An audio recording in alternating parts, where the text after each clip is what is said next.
आप सभी योग जिज्ञासुओं को मेरा नमस्कार।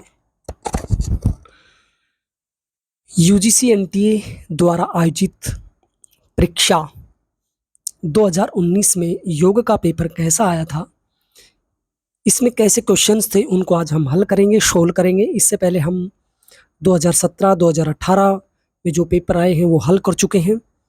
तो देखिए आपकी स्क्रीन पर है पहला प्रश्न। आप सभी नोटबुक लेकर बैठ सकते हैं।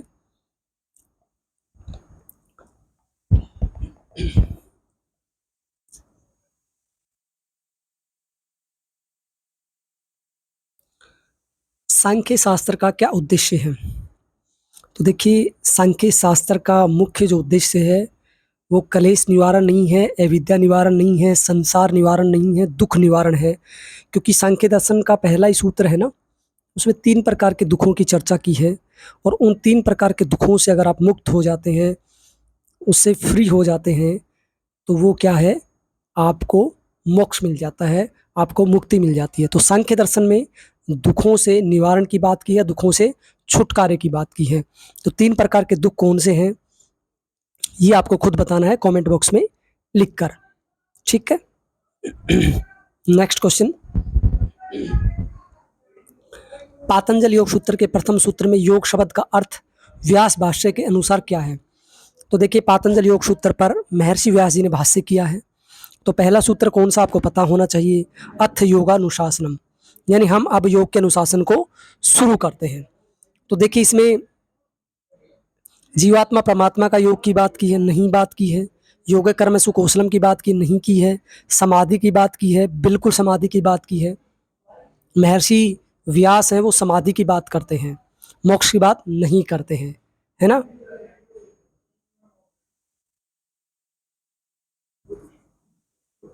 तो उनके अथ योगानुशासनम यानी उनका जो योग शब्द है उसका मतलब क्या है, समाधि है। पुरुषार्थ चतुष्टय क्या है, सही समूह का विकल्प चुने। तो देखिए धर्म अर्थ काम और मोक्ष होते हैं, तो डी ऑप्शन इसमें बनेगा। ठीक है। अगला क्वेश्चन।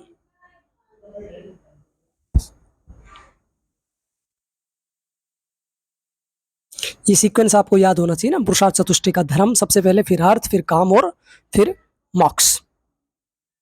धर्म का क्या अर्थ है, अर्थ का क्या मतलब है, काम का क्या मतलब है ना, मोक्ष का क्या मतलब, ये आपके सामने है।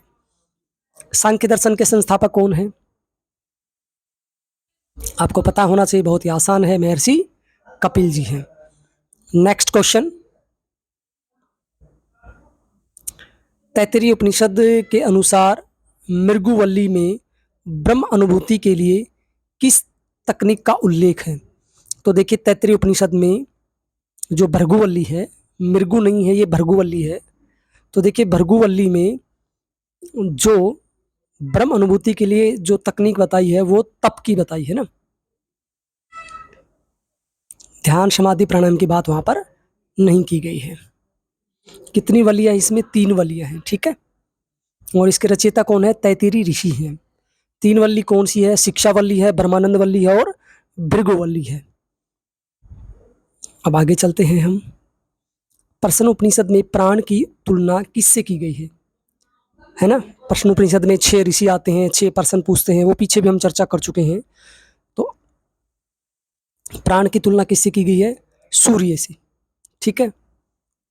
और चंद्र से किसकी की गई है, ये आपको पता होना चाहिए। प्राण की तुलना तो हमें पता चल गया, आदित्य, आदित्य का मतलब क्या है, सूर्य देव से। ठीक है। चंद्र से किसकी तुलना की गई, ये आपको बताना है।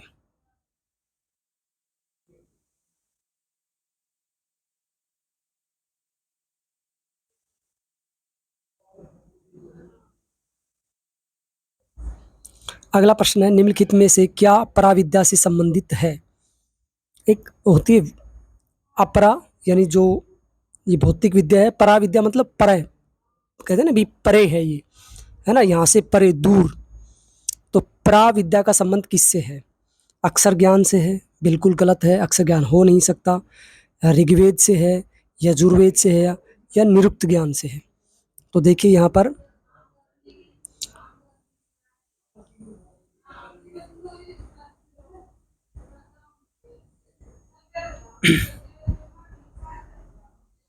देखिए पराविद्या का संबंध यहाँ पर अक्षर ज्ञान से ही दे रखा है, पराविद्या से संबंधित है।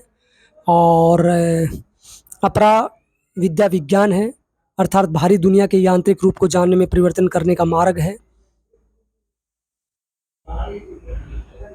अक्षर ज्ञान का तात्पर्य यहाँ पर है मतलब जो ज्ञान कभी नष्ट ना हो। ठीक है, एक होता है परा, एक होता है अपरा विद्या। तो परा का मतलब यहाँ पर अक्षर ज्ञान है, और अक्षर ज्ञान का मतलब जो कभी नष्ट न होता हो। वर्ण, स्वर, मात्रा, बल, साम और संधि, ये शब्द शिक्षा की 4 वस्तुएं हैं। ये कथन किस उपनिषद का है? तो देखिए ये तैत्तिरीय उपनिषद का है ना। ये शिक्षा की सभी 4 वस्तुएं हैं, और शिक्षावल्ली में इनका वर्णन मिलता है।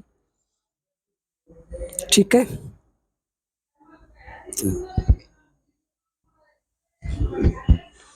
ऐतरेय उपनिषद किस वेद से संबंधित है? ऋग्वेद, यजुर्वेद,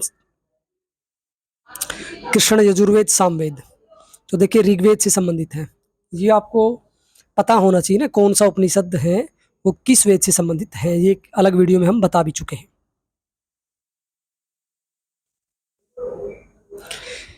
श्रीमद् भगवत गीता में मनोनिग्रह का साधन क्या बताया है?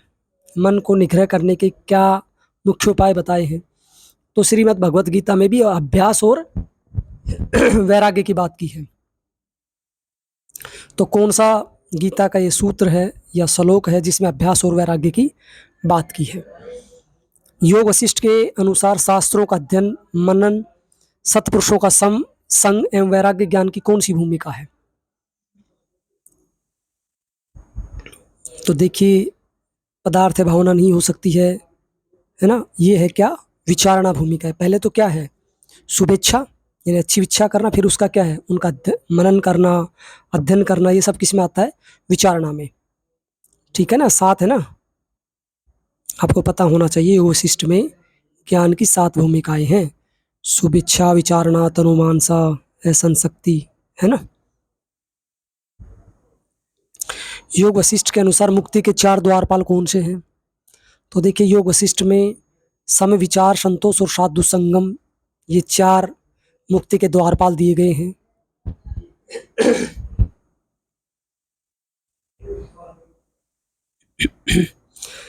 त्रिशिखी ब्राह्मणोपनिषद के अनुसार समस्त वस्तुओं में उदासीन भाव का होना ही है ना। समस्त वस्तुओं में उदासीन, न्यूट्रल, ध्यान है, धारणा है, आसन है, प्रत्याहार है।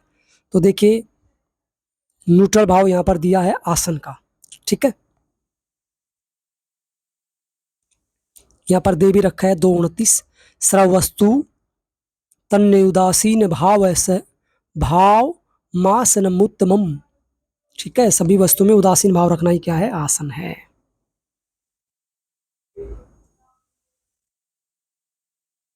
यहाँ पर प्राणायाम का भी दिया है ना।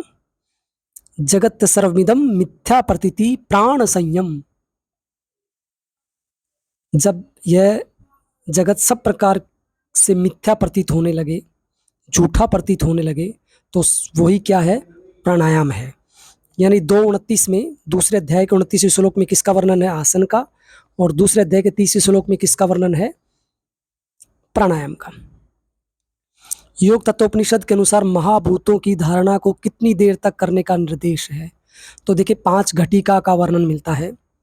ठीक है, 5 घटिका, एक घटी में शायद 24 मिनट होते हैं ना।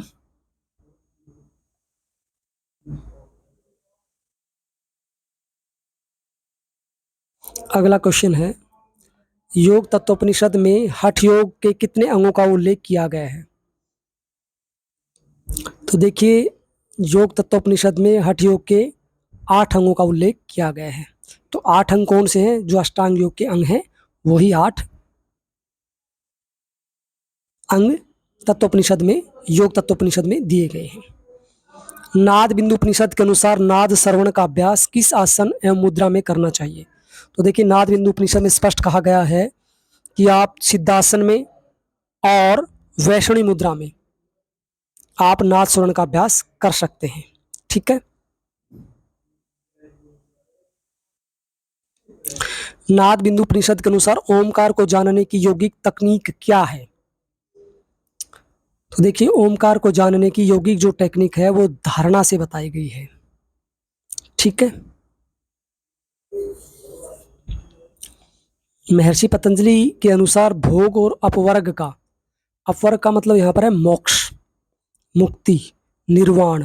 ठीक है, ये सभी सिमिलर वर्ड हैं, है ना। एक तो होता है ना भौतिक संसार जिसमें हम सब भोग में लिप्त हैं, एक होता है अपवर्ग। अपवर्ग का मतलब यहाँ पर क्या है कि भोग की दुनिया से दूर, मोक्ष, निर्वाण।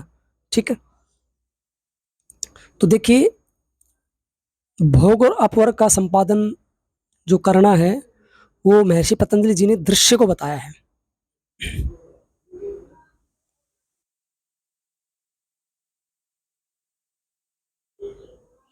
क्योंकि जो अपवर्ग है या मोक्ष है वही आत्मा का प्रमुख उद्देश्य है, जिसको केवल मनुष्य ही प्राप्त कर सकता है, पशु पक्षी नहीं प्राप्त कर सकते हैं। ठीक है,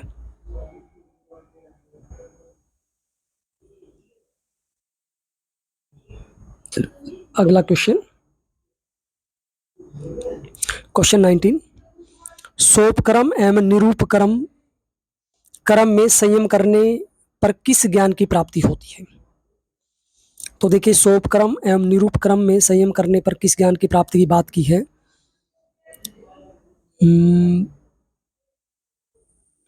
मृत्यु रूपी ज्ञान की प्राप्ति से होती है। ठीक है, ये योग सूत्र में इसका वर्णन मिलता है, तो आपको बताना है ये सूत्र कौन सा है। यहाँ पर सूत्र लिखा गया है ना,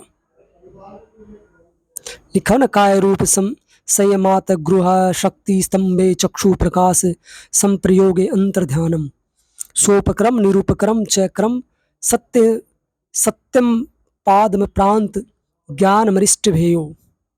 यानी सोपक्रम और निरूपक्रम नामक क्रमों में संयम करने से मृत्यु का ज्ञान हो जाता है। महर्षि पतंजलि के अनुसार चित्त का ग्रहिता, ग्रहण तथा ग्राह्य में स्थित एवं तदाकार में हो जाना क्या कहलाता है? तो देखिए यहाँ पर समापत्ति की बात की है। जब चित्त का ग्रहिता, ग्रहण तथा ग्राह्य में स्थित और तदाकार हो जाता है तो अवस्था समापत्ति कहलाती है।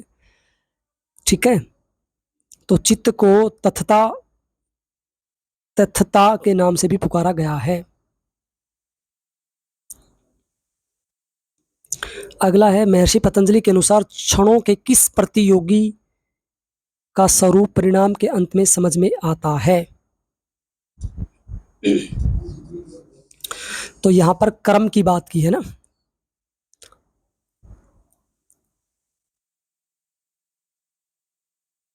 अगला है, महर्षि पतंजलि के अनुसार इष्ट देवता का साक्षात्कार किससे होता है?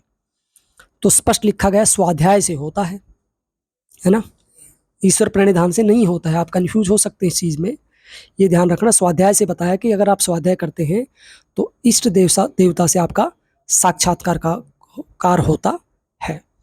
तो आप बताना कि ईश्वर प्रणिधान से क्या होता है, ये आपके लिए क्वेश्चन है। तज संस्कारो अन्य संस्कार प्रतिबंधी का पातंजल योग सूत्रानुसार सही संदर्भ चुनिए।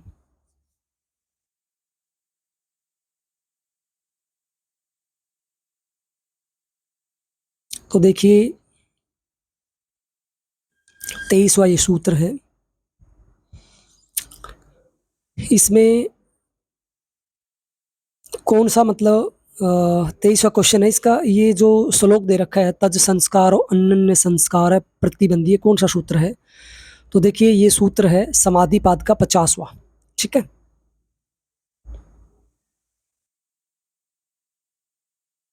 पातंजल योग सूत्र अनुसार प्रकृति के गुणों में सर्वथा या तृष्णा के अभाव की स्थिति है। पर वैराग्य है, अपर वैराग्य है, वशीकर वैराग्य है, वैराग्य है। तो यहाँ पर पर वैराग्य की बात की है। ठीक है, पर वैराग्य का एक सूत्र भी मिलता है ना, वो आपको पता होना चाहिए कौन सा सूत्र है। शिव संहिता में सतोकमने कंधा प्रक्रिया से भोजन का विधान किस अध्याय में वर्णित है? तो देखिए इसका वर्णन जो मिलता है शिव संहिता में 3रे अध्याय में मिलता है। ठीक है, सूत्र भी हमने दे रखा है, ये पढ़ सकते हैं आप। 26 क्वेश्चन, 5 उपप्राण में से डकार द्वारा कौन सी प्राण उदरीय द्वाब को हल्का करती है? तो डकार का संबंध किससे है? डकार का संबंध कुर्म से नहीं है, धनंजय से नहीं है, देवदत्त से नहीं है, किससे है? नाग से है।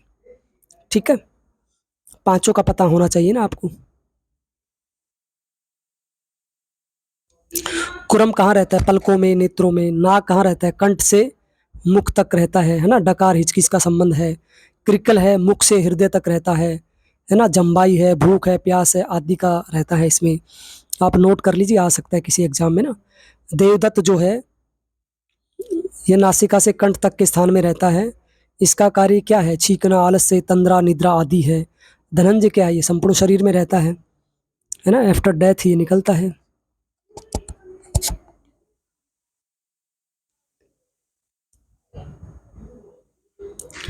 व्योम पंचक का वर्णन किस ग्रंथ में किया गया है? तो देखिए, योग पंचम का वर्णन सीधी बात है सिद्ध सिद्धांत पद्धति में मिलता है ना।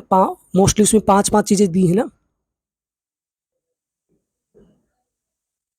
सिद्ध सिद्धांत पद्धति में सदगुरु के विषय में किस अध्याय में चर्चा की है? तो देखिए, लास्ट अध्याय में 5वें अध्याय में सदगुरु की चर्चा की है ना। पिंड पद का समरस भाव।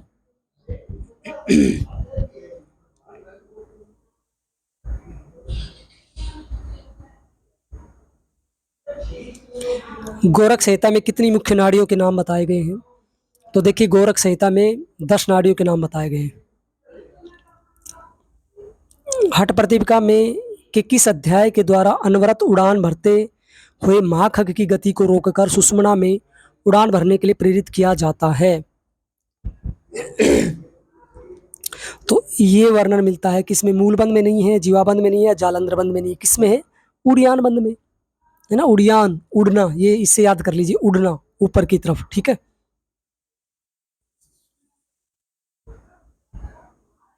श्लोक भी इसमें दिया गया है। शिव संहिता के अनुसार किस नाड़ी को शरीर की उपाधि रूपा कहा जाता है? तो देखिए, यहाँ पर चित्रा नाड़ी की जिक्र हुआ है। 14 नाड़ी तो है ही, एक नाड़ी अलग से क्या बताई उन्होंने? चित्रा नाड़ी बताई है।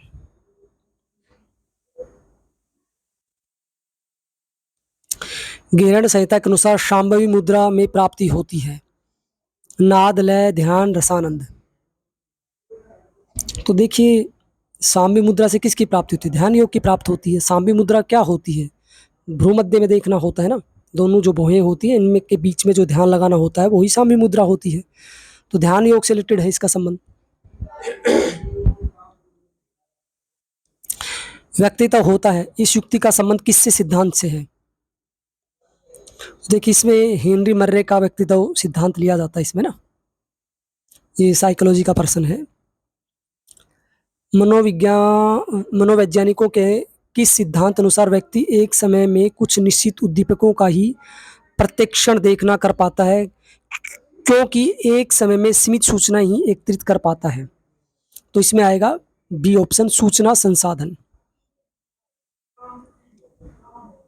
अगला है 35वां, किस ग्रंथि की वाहिनी स्टेनसन की वाहिनी कहलाती है ना। स्टेनसन्स डक्ट।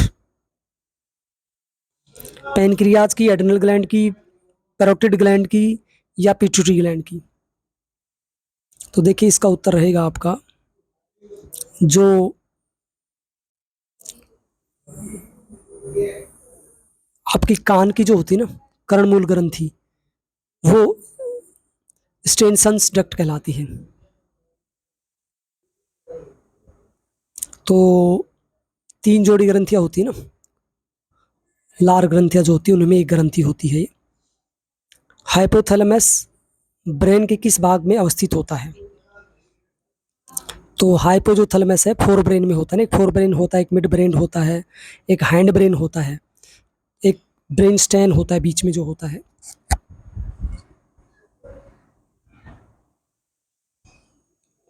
हाइपोथैलेमस का संबंध सीधा अग्र मस्तिष्क से है या फोर ब्रेन से है? तो हाइपोथैलेमस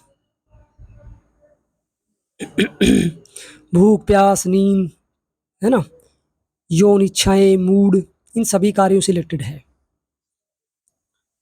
अगला है, मानव शरीर में चतुर्थ कपाल स्नायु क्रेनिकल नर्व जो है वो कौन सी है? तो उसका नाम है ट्रॉक्लियर, है ना, ट्रॉक्लियर। ठीक है, कितनी होती हैं? 12 जोड़ी होती ना, 31 जोड़ी किस में होती है? स्पाइनल कॉर्ड में। 12 जोड़ी क्या होती है? क्रेनिकल नर्व्स होती हैं। तो आपको पता होना चाहिए। मानव शरीर में वक्ष कशेरुका थोरैसिक जो वर्टिब्रा होती है कितनी होती है? तो 12 होती है ना। सर्वाइकल कितनी होती है? 7 होती है। ये भी सीक्वेंस कई बार पूछा जाता है ना। आपको आगे पता होना चाहिए सैक्रल कितनी होती है, कॉक्सिजियल कितनी होती है, लंबर कितनी होती है। वयस्कों में विटामिन डी की कमी के कारण कौन सा रोग होता है?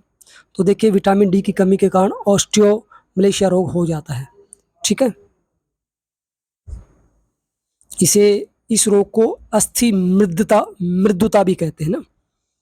यानी हड्डियां है ना थोड़ी वीक हो जाती हैं, मुलायम हो जाती हैं। और बच्चों में विटामिन डी की कमी से होता है वो क्या होता है? रिकेट्स रोग होता है। ठीक है।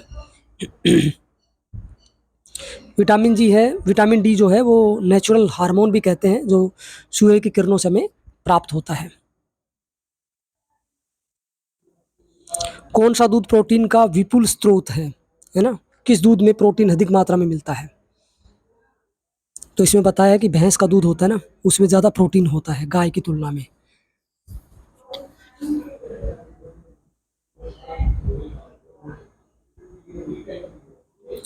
महर्षि पतंजलि अनुसार कर्माशय का मुख्य कारण क्या है? तो इसमें कलेश, ये सूत्र है ना, कलेश मूल कर्माशय, ये बताना आप कौन सा सूत्र है ना, कौन से अध्याय का। तो कलेश जो है वो कर्माशय का मूल कारण है। अग्नाशय के अल्फा कोशिकाओं के द्वारा स्रावित हार्मोन है, क्योंकि पैनक्रियाज है वो हार्मोन भी रिलीज करता है, एंजाइम्स भी रिलीज करता है। और पैनक्रियाज में अल्फा सेल्स है, बीटा सेल्स है, डेल्टा सेल्स है। तो अल्फा सेल्स जो होती हैं वो ग्लूकागोन हार्मोन रिलीज करती है, बीटा सेल्स होती हैं वो इंसुलिन हार्मोन रिलीज करती है। तो दोनों का बैलेंस रहना बहुत ही जरूरी है। अगला है स्वस्थ तान टोर किस प्रकार के आसनों के अभ्यास से होता है ना, एकदम सुडौल शरीर कैसे होता है? तो देखिए, जो शरीर संवर्धनात्मक आसन है ना उनसे होता है। एक तो स्थिलात्मक आसन होते हैं रिलैक्स वाले, है ना, ध्यानात्मक आसन होते हैं, है ना। तो शरीर संवर्धनात्मक होते हैं ना जो आसन, हम जैसे ताड़ासन है, चक्रासन है, ये सारे शरीर संवर्धनात्मक आसन है। तो इनसे जो बॉडी है वो टोन में आती है ना। योगाभ्यासों की अध्यापन विधियाँ पुस्तक के अनुसार अध्यापन विधियाँ कितनी हैं? तो देखिए 7 प्रकार के अध्यापन विधियाँ बताई गई। उसमें आसन, प्राणायाम, बंद और मुद्रा, क्रिया, ध्यान और मनोवर्ती प्रशिक्षण है।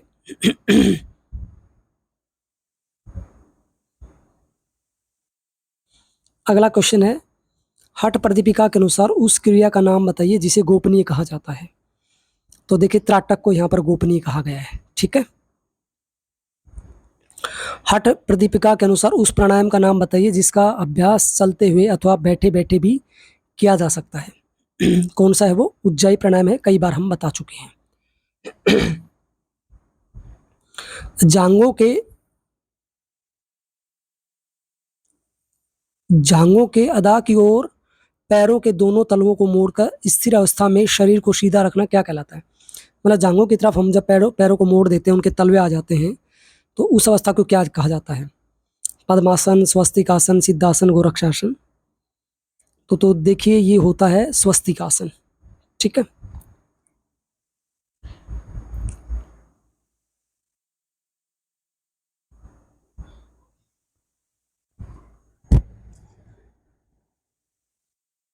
अगला क्वेश्चन है,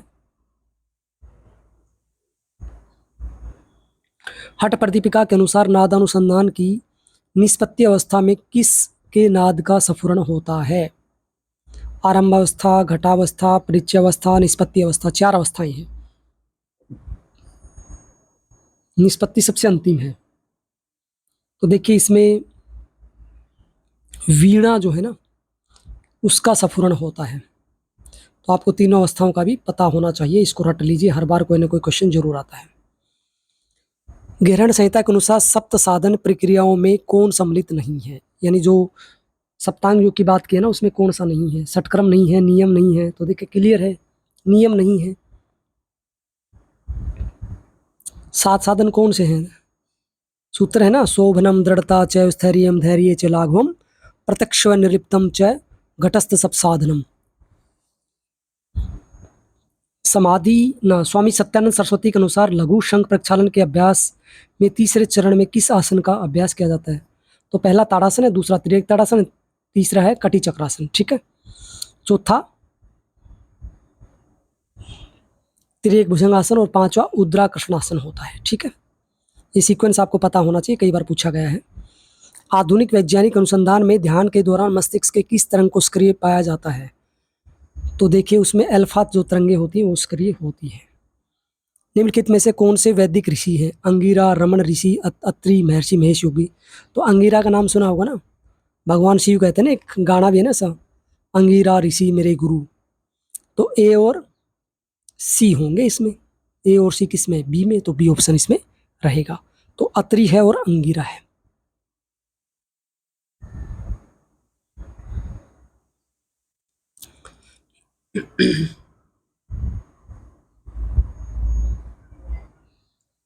तो वैदिक काल में जो प्रमुख ऋषि है ना, उसमें अंगिरा है।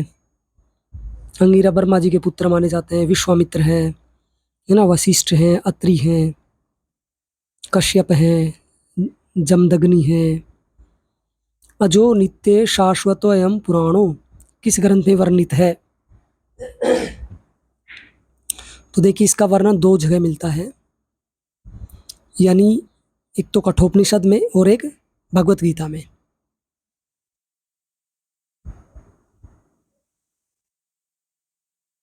भगवत गीता के मूल श्लोक है ना, यानी शरीर है कभी न आत्मा है, न कभी जन्म लेती है न कभी मरती है ना। ये दोनों श्लोक आपके समक्ष दिए गए हैं। हठ प्रदीपिका ना सॉरी कठोपनिषद का जो श्लोक है वो भी, और श्रीमद् भगवत गीता का जो श्लोक है वो भी। ध्यान बिंदु उपनिषद के अनुसार ओमकार के तृतीय अंश मकार में क्या लय होता है? तो देखिए मकार में 2 चीजें लय होती हैं, एक तो अंतरिक्ष होता है और एक सामवेद होता है। ठीक है, ओमकार को क्या कहते हैं? प्रणव भी कहते हैं, और ये सब मंत्रों का हेतु होता है, कारण होता है, और इसी से समस्त शब्द और मंत्र बनते हैं।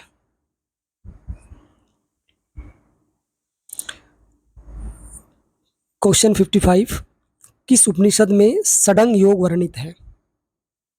षडांग योग का वर्णन किस किस उपनिषद में मिलता है? ध्यान बिंदु में मिलता है, चूड़ामणि में मिलता है, नाद बिंदु में है, या श्वेताश्वतर में है? तो 55 में देखिए आपका 2 जगह वर्णन मिलता है इसका, ए और सी, यानी योग चूड़ामणि उपनिषद और ध्यान बिंदु उपनिषद में षडांग योग का वर्णन मिलता है।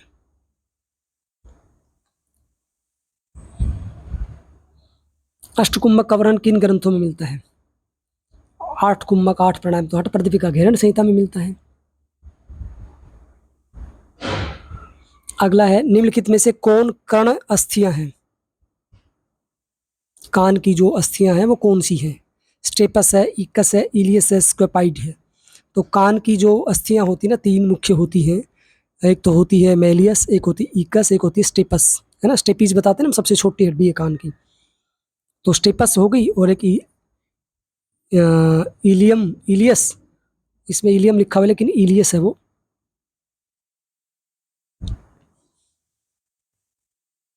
लेकिन मेलियम होती है, और इकस है और स्टेपस है। तो यहाँ पर 2 मिल रही है हमारी, इकस और स्टेपस। इलियम नहीं होती है, वो मेलियस होती है। ठीक है,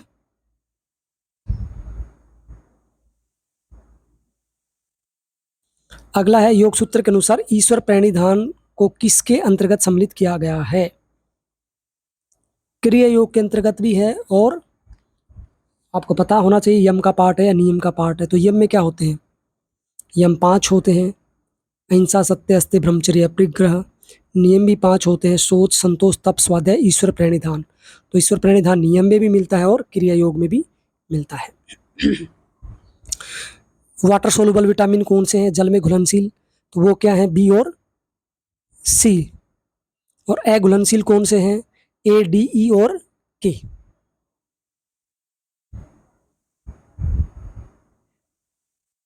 शरीर सौष्ठव के लिए वर्गीकृत भोजन के अंतर्गत निम्नलिखित में से कौन से खाद्य पदार्थ आते हैं? है ना, अच्छा फिट फॉर शरीर रखने के लिए।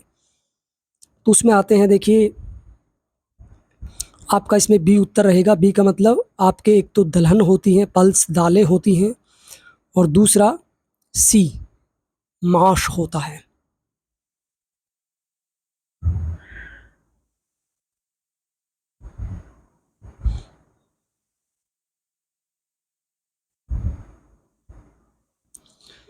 भावनात्मक अस्वस्थता का मुख्य कारण क्या है? तो देखिए भावनात्मक अस्वस्थता का मुख्य कारण जो है वो संशय है और प्रमाद है।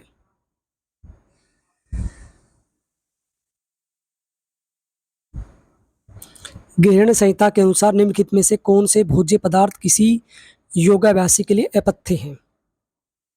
तो देखिए ग्रहण संहिता में स्पष्ट कहा गया है कि एक तो चनक, एक कुलथ, चनक और मैसूर दोनों ही अपथ्य हैं। गर्भावस्था में तृतीय त्रैमास में यानी 6 महीने बाद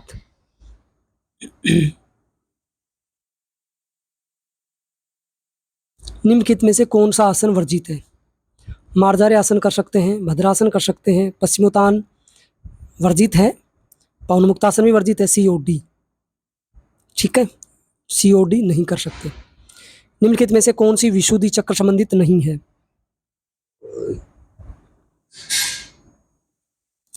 तो देखिए विशुद्धि चक्र से संबंधित नहीं पूछा है, तो 16 तो है ही, है ना, 4, 6, 10, 12, 16।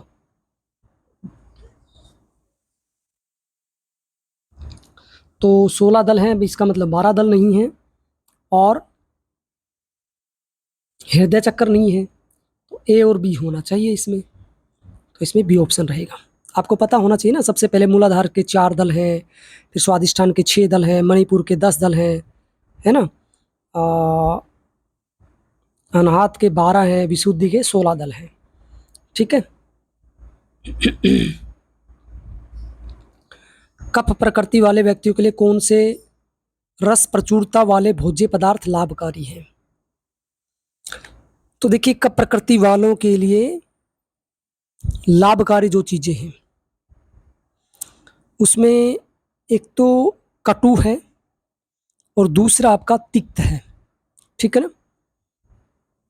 तो कटु में हींग है, मिर्च है, पीपली है ना, चित्रक है, सुंठी है, ये सब आते हैं।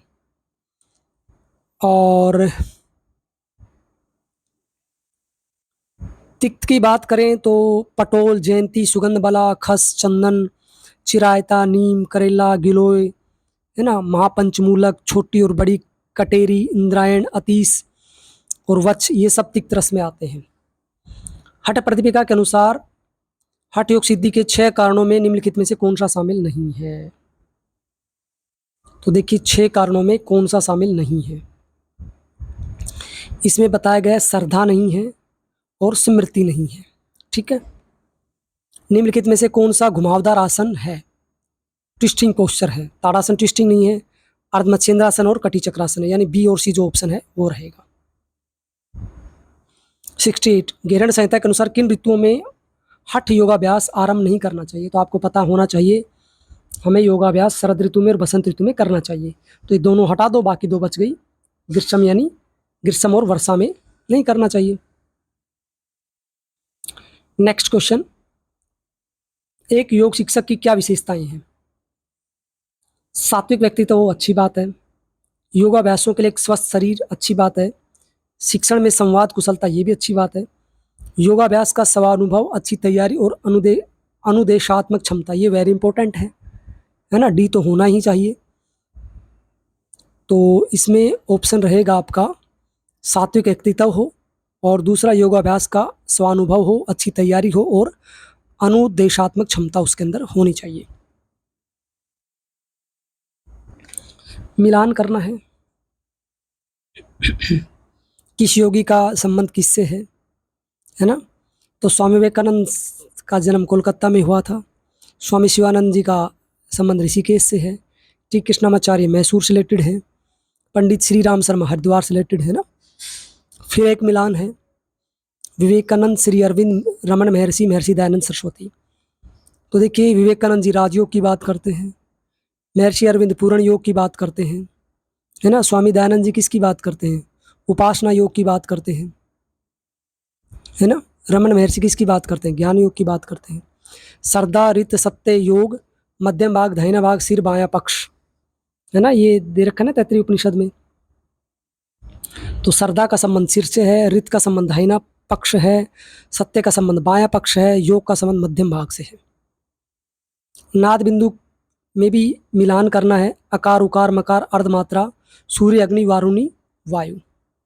तो देखिए इसमें अकार का संबंध अग्नि से है, उकार का वायु से है, मकार का सूर्य से है, अर्धमात्रा का वारुणी से है। ये आप अच्छी तरह से रट लीजिए, समझ लीजिए, देख लीजिए। अब ये फिर योग सूत्र का मिलान करने की कौन से पाद में कौन सा सूत्र है? तीव्र संवेगा नास्मनम तदर्थ एवं दृश्यात्मा क्रमान्यतम, है ना। परिणामाना यत्तव हेतु ततः क्लेश क्रम निवर्ति ही। तो देखिए पहला जो सूत्र है तीव्र संवेगानामासनम समाधि पाद से है, ततः क्लेश कर्म निवर्ति कैवल्य पाद से। बाकी आप देख लीजिए तदर्थ साधन पाद से है, क्रमान्यतम विभूति पाद से है। फिर मिलान करना है दृक् शक्ति दर्शन शक्ति विशेष है विशेष अलिंग, है ना। ये दे रखे ना योग सूत्र में ही। तो दृक् शक्ति का किससे है, दर्शन शक्ति का विशेष है, विशेष का किससे है? तो देखिए यहाँ पर दृक् शक्ति का मतलब पुरुष है, दर्शन शक्ति का मतलब बुद्धि है, विशेष का मतलब ज्ञानेंद्रिय हैं, अविशेष का मतलब तन्मात्राएं हैं, है ना। अलिंग का मतलब मूल प्रकृति है। तो दृक् शक्ति पुरुष है, अलिंग क्या है? मूल प्रकृति है, अविशेष क्या है? तन्मात्राएं हैं। 5 होती है तन्मात्राएं, कौन सी होती है आपको पता होना चाहिए, ठीक है। पूर्वेशामपि गुरु काले नान्वच्छेदात्, इसका संबंध किससे है? ईश्वर से है। हृदय चित्त संवित, इसका संबंध किससे है? ततो द्वंद्व अभिघात, इसका संबंध आसन से है। सैतु दीर्घ काल निरंतर, ये है ना। है सत्कारों से भी तो दृढ़ भूमि, इसका संबंध किससे है? कौन से मतलब विभूति पाद से या किससे है? ये मिलान आपको करना है। तो देखिए हृदय चित्त संवित विभूति पाद से, ततो द्वंद्व अभिघात आसन से है, सैतु दीर्घ काल निरंतर ये अभ्यास से रिलेटेड है। निम्नलिखित अस्थियों को उनकी अवस्थिति के साथ सुमिलित करना है। मतलब कौन सी अस्थि कहाँ होती है? रेडियस है, ट्रेपीजियम है, फिबुला है, इशियम है। तो देखिए रेडियस जो है वो अग्रबाहु में होती है, फोर आर्म में होती है ना। रेडियस और अल्ना होती है ना। टिबिया फिबुला कहाँ होती है? पैर में होती हैं। रेडियस और अल्ना कहाँ होती है? आपके कोहनी से और कलाई तक होती हैं। ट्रेपेजियम कहाँ है? कलाई में होती है।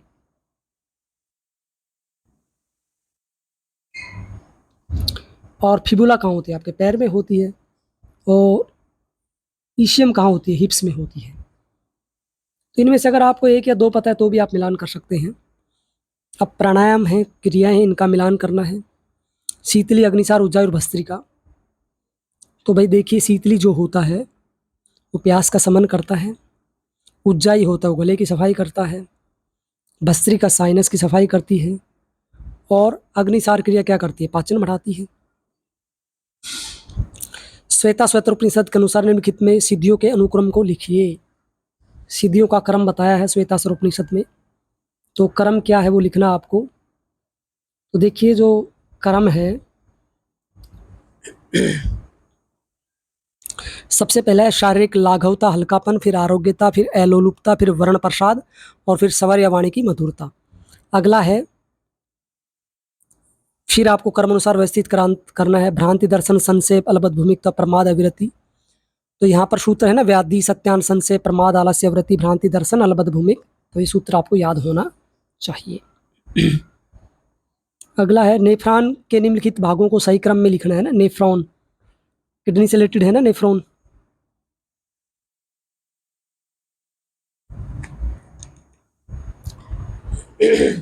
तो लगभग 10 लाख नेफ्रॉन होते हैं है ना किडनी में। तो सबसे पहले ग्लोमेरुलस होता है, फिर होता है प्रोसिमेरल, फिर लूप और ऑफ हेनले, और फिर डिस्टॉल कोवोल्यूटेड ट्यूबेल्स होता है। योग सूत्र अनुसार निम्नलिखित को कर्म अनुसार व्यवस्थित कीजिए, है ना। दुख दौर मनुष्य में जयते श्वास प्रश्वास, ये सूत्र आपको याद होना चाहिए। ये बहुत ही आसान है योग सूत्र का। मैत्री करुणा मुदित्या उपेक्षा नाम, है ना, सूत्र है ना। मैत्री करुणा मुदित्या नाम मुदित्या उपेक्षा नाम सुख दुख पुण्य पुण्य विषाक्षेपणम। तो मित्र व्यक्तियों के सुख, है ना, और करुणा दुखी व्यक्ति, मुदिता यानी प्रसन्नता का भाव जो पुण्य आत्मा है उनके प्रति, उपेक्षा अपुण्य आत्माओं के प्रति। योगाभ्यासों के अध्यापन पाठ योजना अनुसार सही क्रम लिखना आपको ना। तो देखिए, सबसे पहले पाठ का प्रस्तुतिकरण होना चाहिए, फिर व्यक्तिगत अभ्यास होने चाहिए, उसके बाद समूह अभ्यास होना चाहिए, और फिर प्रश्न उत्तर होने चाहिए। ठीक है, प्रश्न उत्तर सबसे लास्ट में। अगला क्वेश्चन, सही क्रम लिखना है। समर्ति वीर्य समाधि प्रज्ञा श्रद्धा, ये सूत्र है ना। श्रद्धा वीर्य समर्ति समाधि प्रज्ञा प्रज्ञापूर्वकम इतरेशाम। अगला है कथोपकथन कथन है। सात्विक लोग सात्विक ईश्वर की पूजा करते हैं, बिल्कुल ठीक बात है। क्यों? क्योंकि सात्विक लोग गरम नमकीन तथा स्वादिष्ट भोजन पसंद करते हैं। गलत। ए ठीक है लेकिन आर गलत है। दूसरा है आनंददायक मनोदशा में बहुत अच्छे अच्छे विचार आते हैं, बिल्कुल सही बात है। संज्ञान संवेग से प्रभावित नहीं होता है। तो देखिए, इसमें ए और आर दोनों ही ठीक है, लेकिन इसकी व्याख्या सही नहीं है ना। संज्ञान आवेग थोड़ा अलग चीज है।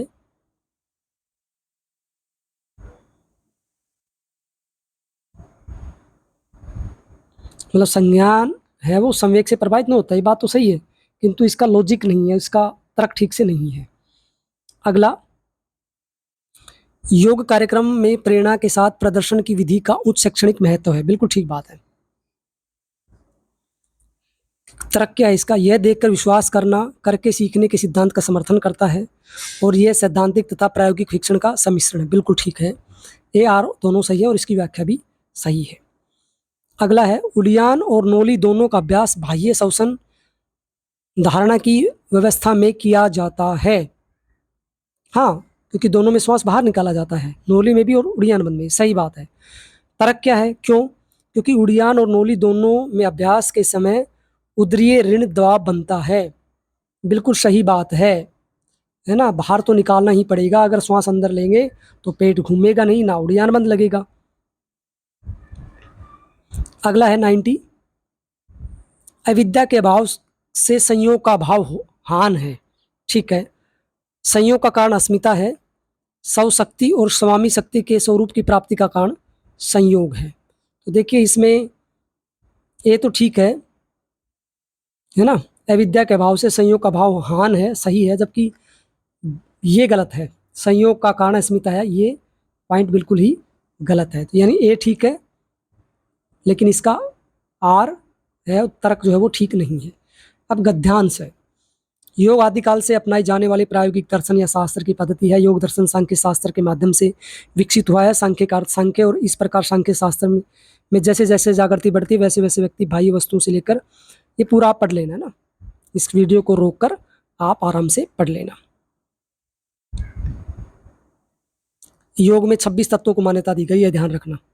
सांख्य में कितने तत्व हैं? 25 हैं। योग में, योग दर्शन में कितने? 26 तत्व हैं। ठीक है, 26वां तत्व कौन सा आपको बताना है ना।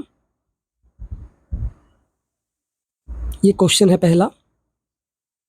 प्रायोगिक दर्शन का नाम बताना है, कौन से दर्शन की इसमें चर्चा की है। तो देखिए, इसमें योग दर्शन की चर्चा की है ना। ये सेकंड क्वेश्चन आप देख लेना। थर्ड क्वेश्चन, तत्वत्रय क्या है?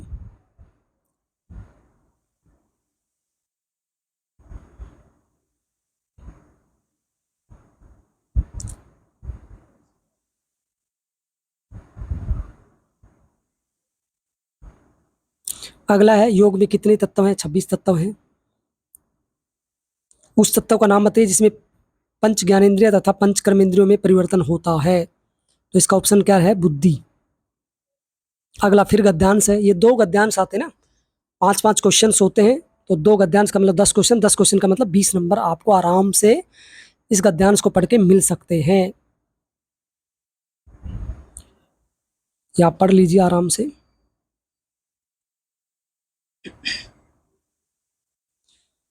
तो प्रमाण से रिलेटेड है ना, आसान ही है ये। वस्तु रहित शाब्दिक ज्ञान को किस प्रमाण की संज्ञा दी गई है? तो ये विकल्प है ना। निम्नलिखित में से क्या चित्तवृत्ति नहीं है? तो जो अस्मिता है वो चित्त की वृत्तियां नहीं है। प्रमाण, विकल्प, निद्रा ये सब चित्तवृत्तियां हैं। ये कुछ क्वेश्चन तो आप बिना मतलब पैराग्राफ पढ़े ही हल कर सकते हैं।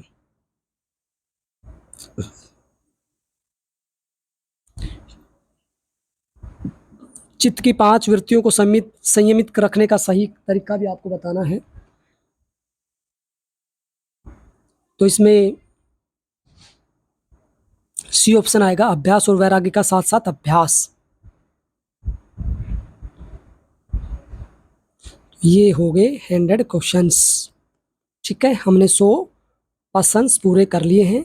फिर भी आपके मन में कोई डाउट हो, कोई शंका हो, कन्फ्यूजन हो, कोई सजेशन हो, कोई सुझाव हो, तो निसंदेह निसंकोच आप मुझे बता सकते हैं। आज के लिए इतना ही। आप सबका बहुत बहुत धन्यवाद।